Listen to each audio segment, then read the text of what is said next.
टुनटुनी, ओ टुनटुनी, जरा इधर आकर घोंसले की झाड़ू लगा दे। अरे माँ, आप कर लो ना, मैं मेहंदी लगाना सीख रही हूँ। इस चिड़िया को और कोई काम नहीं है, जब देखो मेहंदी लगाने बैठ जाती है। ये नहीं कि काम में मेरी कुछ मदद कर दे। अरे माँ, आप घोंसला सही रहने दो, मैं कुछ देर के बाद झाड़ू लगा दूंगी, आप काम पर चली जाओ। तभी टूनी चिड़िया का पति टुन्नू चिड़ा वहाँ आ जाता है। ए टूनी, चल मेरे लिए खाना बना। आप कब सुधरोगे? सुबह सुबह शराब पीकर आ गए। ये नहीं कि कुछ काम धंधा कर लें। कर, मेरा दिमाग खराब मत कर सुबह सुबह। मुझे ट्रेलर मत दे। खाना देना है तो दे, वरना बाढ़ में जा। ओ टुनटुनी, चल तू मेरे लिए खाना बना कर ला। तेरी माँ का तो दिमाग खराब हो चुका है। टुनटुनी चिड़िया अपने पिताजी से बहुत डरती थी, क्योंकि वो शराब के नशे में अपनी पत्नी के साथ लड़ाई झगड़ा किया करता था। जी पिताजी, अभी ले आती हूँ। टुनटुनी चिड़िया अपनी माँ के पास जाती है। माँ, मेरी मेहंदी के डिजाइन संभाल कर रख दो, मैं पिताजी को खाना दे देती हूँ। टूनी चिड़िया जैसे ही टुनटुनी चिड़िया के डिजाइन देखती है तो वो अपनी बेटी से कहती है, अरे वाह बिटिया, मेहंदी के डिजाइन तो बड़े सुंदर बनाए हैं। चल तू अपना मेहंदी का डिजाइन बना, मैं खाना दे दूंगी। माँ, ये नई स्टाइल की मेहंदी है। मेरी एक दोस्त है, वो शहर के जंगल गई थी और वहाँ से मेरे लिए ये मारवाड़ी मेहंदी की बुक लाई थी। इसमें बहुत अच्छे अच्छे डिजाइन है माँ। तभी टुन्नू चिड़ा वहाँ आता है और उनसे कहता है, तुम दोनों यहाँ बातें करने लगी हो, तुम्हें सुनाई नहीं देता क्या? आना दो मुझे। तभी टुन्नू जोर से टूनी चिड़िया को मार देता है और खुद वहाँ से चला जाता है। अरे माँ, तुम ठीक तो हो ना? हाँ बेटा, मैं ठीक हूँ। पता नहीं तेरे पापा कब शराब छोड़ेंगे। एक दिन टुन्नू चिड़ा पे कुछ जंगली पक्षी हमला कर देते हैं, जिसके चलते उसकी मौत हो जाती है। अब टूनी और टुनटुनी चिड़िया अकेले रहते थे। टूनी चिड़िया अमीर पक्षियों के घोंसले में काम करती थी और उसी से कुछ पैसे कमा लेती थी। एक दिन की बात है, मैंने खाना बनाकर रख दिया है और अपने काम पर जा रही हूँ। तू बाकी का काम देख लेना बेटा। माँ, आप जाओ, मैं मेहंदी के पत्ते पीसकर बाकी के भी काम कर लूँगी। टूनी चिड़िया काम पर चली जाती है। टुनटुनी चिड़िया को मेहंदी लगाने का बहुत शौक था। उसे जब भी समय मिलता था वो मेहंदी लगाने बैठ जाती थी। टुनटुनी चिड़िया ने अपने घर के पीछे मेहंदी के पेड़ भी लगाए हुए थे और वो उनका बहुत ध्यान रखती थी। एक दिन टूनी काम से घर वापस आ रही थी। कमजोरी की वजह से वो ठीक से उड़ नहीं पा रही थी और वो एक पेड़ से टकराकर नीचे गिर जाती है। कुछ भले पक्षी उसे घर छोड़ देते हैं।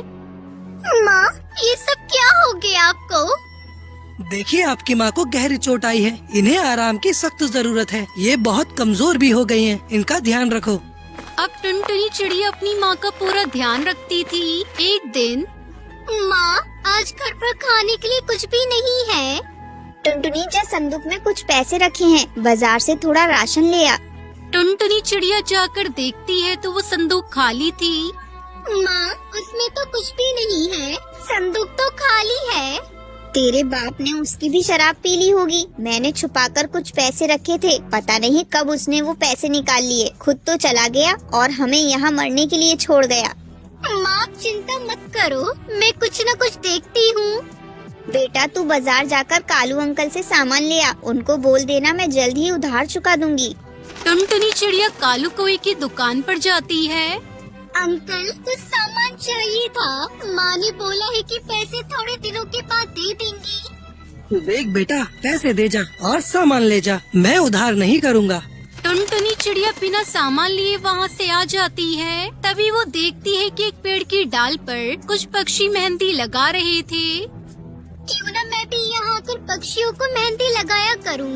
वैसे भी स्कूल में मेरी मेहंदी को सब टीचर और मेरी सहेलियाँ पसंद किया करती है। ये कहकर टुनटुनी चिड़िया अपने घोंसले में आ जाती है। माँ, माँ, वो कालू अंकल ने सामान देने से मना कर दिया। बोल रहे थे कि पैसे लेकर आओ और सामान ले जाओ। माँ, मैं सोच रही हूँ कि क्यों ना मैं भी बाजार के पास जो पेड़ है उसकी डाल पर बैठकर पक्षियों को मेहंदी लगाऊं। उससे कुछ पैसे तो आएंगे। ठीक है बेटा, जैसा तुझे ठीक लगे। अगले दिन टुनटुनी चिड़िया सुबह सुबह उठकर सारा काम खत्म करती है और घर से ही मेहंदी के कोन बनाकर बाजार के पास जो पेड़ था उसकी एक डाल पर बैठ जाती है। मैं यहाँ तो आ गई, पर पता नहीं कोई मुझसे मेहंदी लगवाएगा या नहीं। तभी वहाँ एक कबूतरी आ जाती है जिसका नाम बबली होता है। सुनो, एक पर में मेहंदी लगाने के कितने पैसे लेती हो? जी, एक पर के 100 रुपए हैं। पहले एक पर लगा दो, अगर मुझे अच्छी लगी तो मैं दूसरे पर में भी लगवा लूंगी। टुनटुनी चिड़िया उस कबूतरी के पर मेहंदी लगाती है और उस कबूतरी को वो मेहंदी बहुत पसंद आती है। अरे, तुमने तो बहुत अच्छी मेहंदी लगाई है, कमाल कर दिया तुमने तो। चलो तुम मेरे दूसरे पर में भी मेहंदी लगा दो। बबली के परों में इतनी अच्छी मेहंदी देखकर बाकी की चिड़िया भी उसके पास आती है और उससे मेहंदी लगवाती है। इस तरह टुनटुनी चिड़िया की अच्छी कमाई होने लगती है। अब टुनटुनी चिड़िया उन पैसों से अपनी माँ के लिए दवाई और खाना भी खरीद लेती है और फिर टुनटुनी चिड़िया खुशी खुशी अपनी माँ के साथ रहने लगती है। ये कहानी है सीतापुर गांव के एक छोटे से जंगल में रहने वाली टुनटुनी चिड़िया की, जो अपनी माँ के साथ उसी जंगल में एक आम के पेड़ पर रहती थी। टुनटुनी चंचल थी, लेकिन वो चीजों को जल्दी समझ नहीं पाती थी। टुनटुनी की माँ गरीब थी और वो बहुत मुश्किल से अपना और टुनटुनी का खर्चा उठाती थी। टुनटुनी की माँ मेहंदी बेचने का काम करती थी। टुनटुनी की माँ का नाम टूनी था। एक दिन जब टुनटुनी अपनी सहेलियों के साथ खेल रही थी, तब एक सहेली पिंकी चिड़िया ने टुनटुनी से कहा, सुन टुनटुनी, हम सब मेहंदी सीखने जाएंगे, तू भी चल हमारे साथ। नहीं, मैं नहीं जा सकती। क्यों नहीं जा सकती तू? क्योंकि मेरी माँ के पास इतने पैसे नहीं है। ये कहते हुए टुनटुनी चिड़िया की आंखें भर आई थी। तभी एक दूसरी सहेली ने टुनटुनी से कहा, टुनटुनी, तू नहीं जा सकती तो कोई बात नहीं। अगले दिन टुनटुनी की सारी सहेलियां मेहंदी सीखने के लिए चली गई। जब टुनटुनी की माँ अपने घोंसले में पहुंची, तो उसने जो देखा वो देखकर उसे बहुत दुख हुआ। टूनी चिड़िया टुनटुनी को रोता देखकर घबरा जाती है और उससे पूछती है, क्या हुआ टुनटुनी? पहले टुनटुनी कुछ नहीं कहती, फिर माँ के बहुत पूछने पर वो अपनी सहेलियों के साथ हुई बात के बारे में बताती है। टुनटुनी अपनी माँ से कहती है, माँ, हम इतने गरीब क्यों हैं?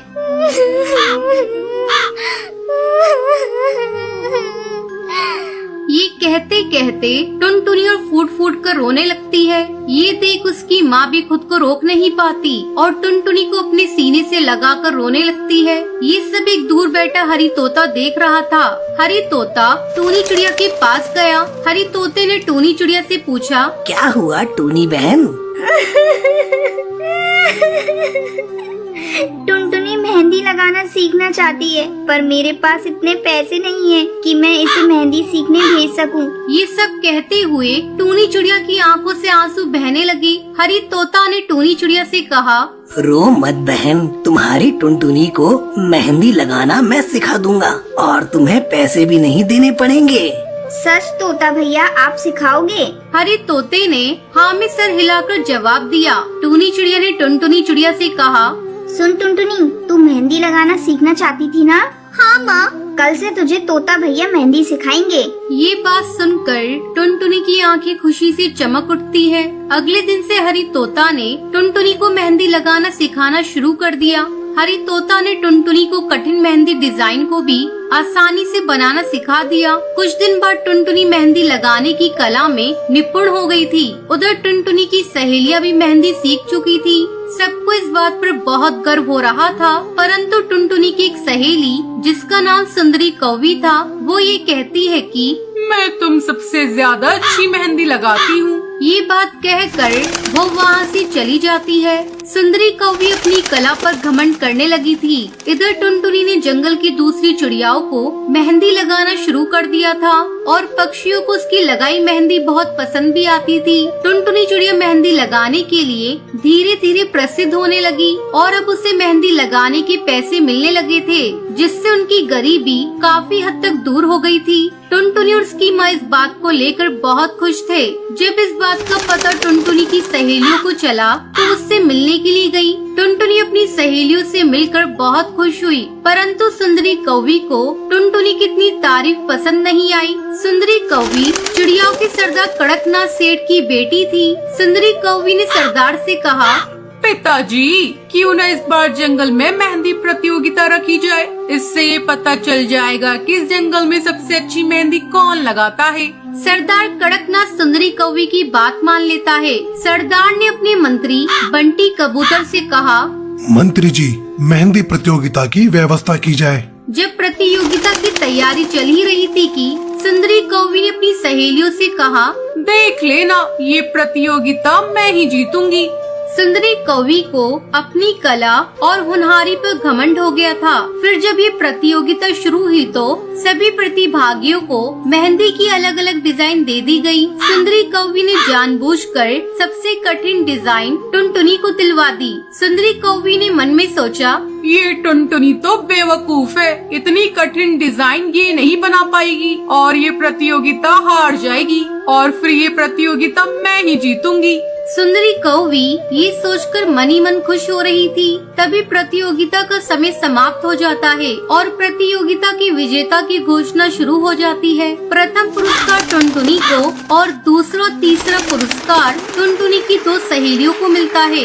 जब विजेताओं की सूची में सुंदरी कौवी का नाम नहीं आया तो उसका सारा घमंड चूर चूर हो गया। तो दोस्तों, इस कहानी से शिक्षा मिलती है कि अपनी कला पर कभी घमंड नहीं करना चाहिए। टुनटुनी ससुराल में बहुत से सपने सजाकर आई थी। सोचा था बंटी की नौकरी है, अच्छा घर है, जो तंगी मायके में देखी है वो ससुराल में नहीं मिलेगी। छोटा परिवार है, बंटी की दो बहनें और माँ है, पिताजी थे नहीं, ससुराल में राज करूंगी। कुछ दिन बहुत अच्छे बीते, मगर एक दिन पता चला कि बंटी की नौकरी छूट गई। सारे सपने हवा हो गए। अब हम क्या करें बंटी, कहाँ से खर्चा चलेगा? अभी तुम्हारी दो जवान बहनें भी कुंवारी हैं, उनकी भी शादी करनी पड़ेगी, कैसे होगा सब? क्या करूं टुनटुनी, कंपनी घाटे में चल रही थी इसलिए बंद हो गई, पर तुम चिंता मत करो, सब ठीक हो जाएगा। 2 साल बीत गए मगर बंटी को कहीं काम नहीं मिला। जो जमा पूंजी थी उससे एक बहन की शादी कर दी। कुछ दिनों बाद टुनटुनी को एक बेटी हुई। टुनटुनी की चिंता और ज्यादा बढ़ने लगी। बंटी, अब हमारी बेटी हो गई है, अपनी इच्छाएं तो मैं मार भी लूं, पर बच्चे की जरूरतें वो तो पूरी करनी ही पड़ेगी ना। जानता हूँ, कोशिश कर तो रहा हूँ। और 1 साल बाद टुनटुनी ने एक और बेटी को जन्म दिया। बंटी की माँ बोली, बंटी, तेरी एक बहन की शादी तो हो गई, मगर बेटा अभी दूसरी भी है, उसका क्या होगा? माँ, ये घोंसला बेच देते हैं, कुछ दिन किराए पर रह लेंगे। मैं क्या करूँ, दिन रात कोशिश में लगा रहता हूँ, पर कहीं काम मिल ही नहीं रहा। बंटी, बहनों के लिए आप मकान बेच रहे हो, हमारी भी 2 बेटियां हो गई है, उनके लिए क्या बेचोगे? टुनटुनी, मैं पढ़ा लिखा हूँ, तुम क्या सोचती हो कि मैं अब ठेला लगाऊंगा? ये मुझसे नहीं होगा। टुनटुनी रोने लगी और बोली,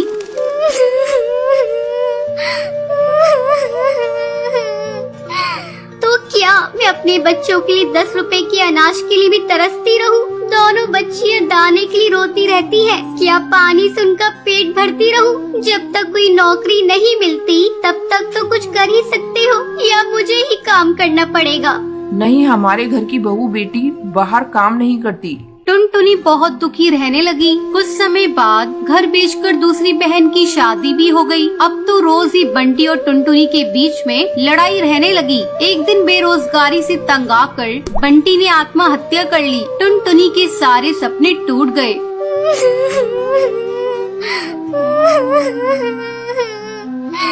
मैं बिल्कुल अकेली हो गई हूँ। अब जिम्मेदारी टुनटुनी के सर पर थी। बूढ़ी सास, अपनी 2 बेटियां और घोंसले का किराया। कुछ आसपास के पक्षी गरीब समझकर बच्चियों को पुराने कपड़े और खाना देकर मदद कर दिया करते थे। टुनटुनी अपनी सास से बोली, माँ, 2 महीने गुजर गए। जो घर का पैसा बचा था वो सब खर्च हो गया। अब मुझे ही कोई काम करना पड़ेगा। जिस गरीबी में हमारे दिन कट रहे हैं, मैं नहीं चाहती कि मेरी बच्ची अभी गरीबी में दिन गुजारे। मगर तू करेगी क्या बहू? अपना कुछ काम करने के लिए पैसे भी तो चाहिए। कोई बात नहीं माँ, कोई तो मदद कर ही देगा। टुनटुनी ने सब रिश्तेदारों से मदद मांगी, पर किसी ने कोई मदद नहीं की। सब ये सोचते थे कि ये इतनी गरीब है, कहाँ से चुकाएगी। मायके से भी किसी तरह की कोई मदद नहीं मिली। टुनटुनी निराश हो गई और दुखी होकर रोने लगी।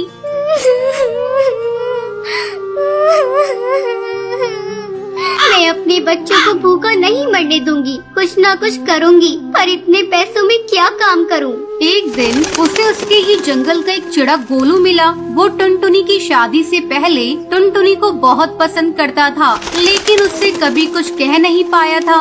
अरे टुनटुनी, कैसी हो तुम? और यहाँ कैसे? और ये क्या हाल बना रखा है तुमने अपना? गोलू, मैं ठीक हूँ। यहाँ पास में ही मैं किराए पर रहती हूँ। मगर पति तो नौकरी करते थे, फिर किराए पर कैसे?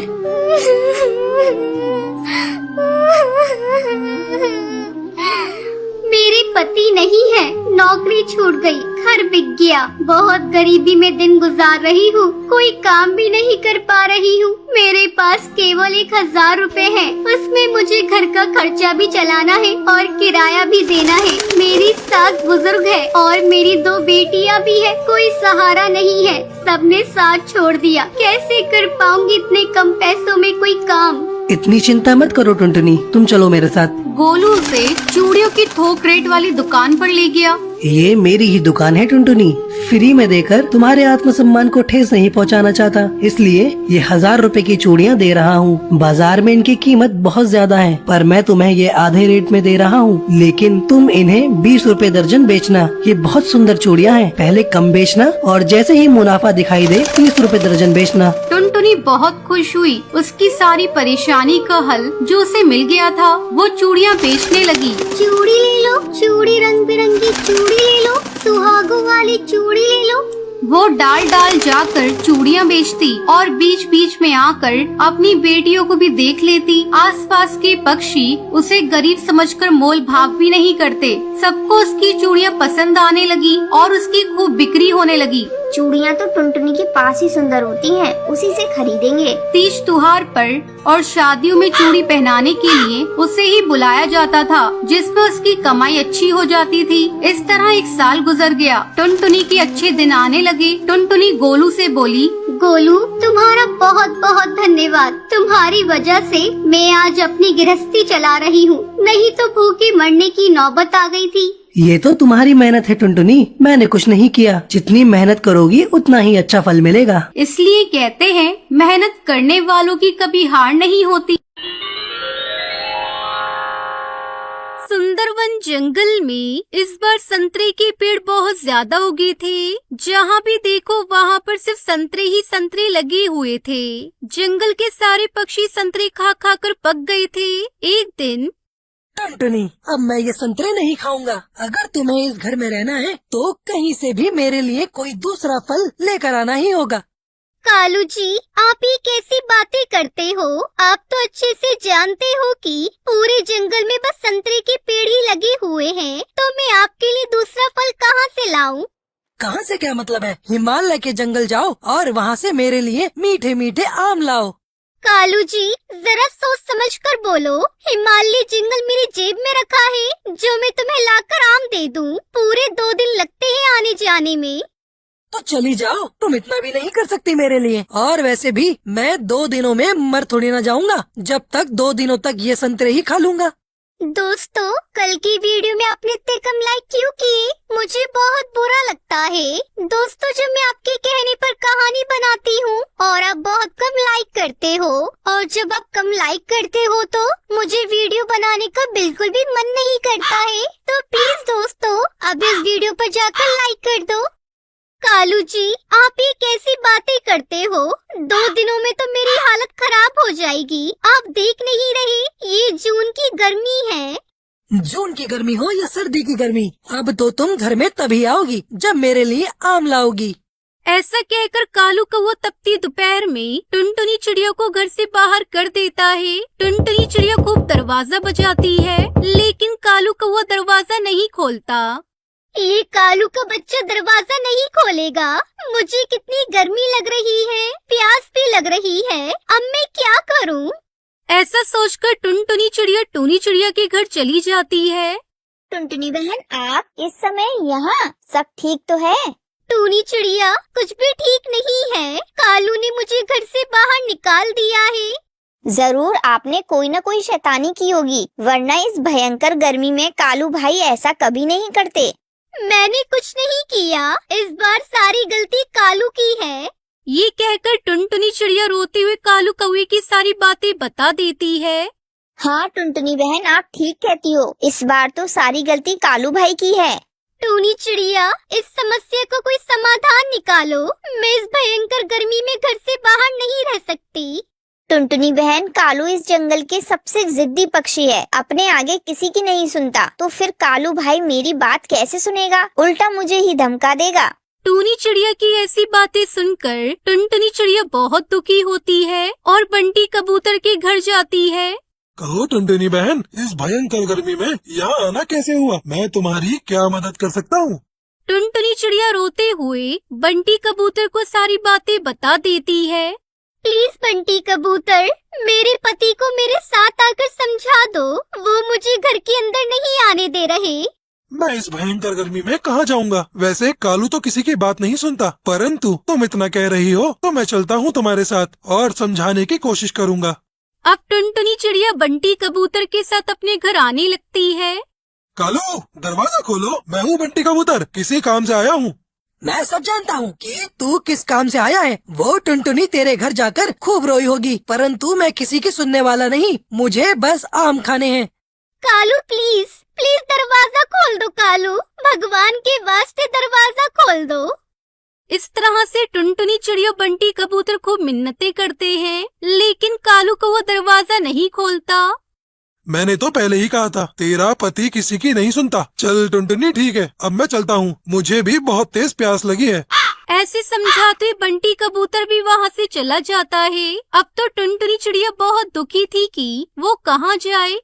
अब मैं कहाँ जाऊँ? टूनी चिड़िया का घोंसला तो बहुत छोटा है, ऊपर से उसके 4 बच्चे हैं और बंटी कबूतर की पत्नी भी मुझे अपने घर में रहने नहीं देगी। इस तरह से टुनटुनी चिड़िया को तेज गर्मी में अपने लिए आसरा ढूंढते ढूंढते 2 दिन बीत जाते हैं, परंतु उसे कहीं भी आसरा नहीं मिलता। मैं ये कहाँ आ गई हूँ? अब तो किसी पक्षी का घर भी दिखाई नहीं पड़ता जिससे मैं मदद मांग लूँ। ऐसा सोचकर टुनटुनी चिड़िया तेज धूप में उड़े जा रही थी कि तभी उसे चक्कर आने लगते हैं और वो जमीन पर गिर जाती है। वहीं टूनी चिड़िया बंटी कबूतर से कहती है, हमें टुनटुनी चिड़िया को ढूंढना ही होगा, वरना वो इस भयंकर गर्मी में मर जाएगी। ऐसा कहकर वो दोनों टुनटुनी को ढूंढने निकल जाते हैं। वो सारा जंगल छान मारते हैं, तब जाकर उन्हें टुनटुनी चिड़िया जमीन पर पड़ी मिल जाती है। टुनटुनी बहन, आंखें खोलो, आपको क्या हुआ है? मैं टुनटुनी के लिए पानी लेकर आती हूँ, आप तब तक इन्हें किसी छाया में ले जाओ। टुनी, अब पानी का कोई फायदा नहीं होगा क्योंकि टुनटुनी मर चुकी है। उन दोनों को टुनटुनी चिड़िया की मौत का बहुत दुख होता है। वो कहीं न कहीं खुद को भी उसकी मौत का जिम्मेदार समझ रहे थे। अगर मैं उस दिन टुनटुनी चिड़िया को अकेला छोड़कर नहीं जाता तो वो हम सबके बीच जिंदा होती। आप ठीक कहते हो, अगर मैंने भी कालू को समझाया होता तो ऐसा कभी नहीं होता। हमें माफ कर देना टुनटुनी बहन। तो प्यारे दोस्तों, हमें इस कहानी से सीख मिलती है कि हमें ऐसी जिद नहीं करनी चाहिए जिससे दूसरे को परेशानी झेलनी पड़े। दोस्तों, कल की वीडियो में आपने इतने कम लाइक क्यों किए? मुझे बहुत बुरा लगता है। दोस्तों, जब मैं आपके कहने पर कहानी बनाती हूँ और आप बहुत कम लाइक करते हो, और जब आप कम लाइक करते हो तो मुझे वीडियो बनाने का बिल्कुल भी मन नहीं करता है। तो प्लीज दोस्तों, अब इस वीडियो पर जाकर लाइक कर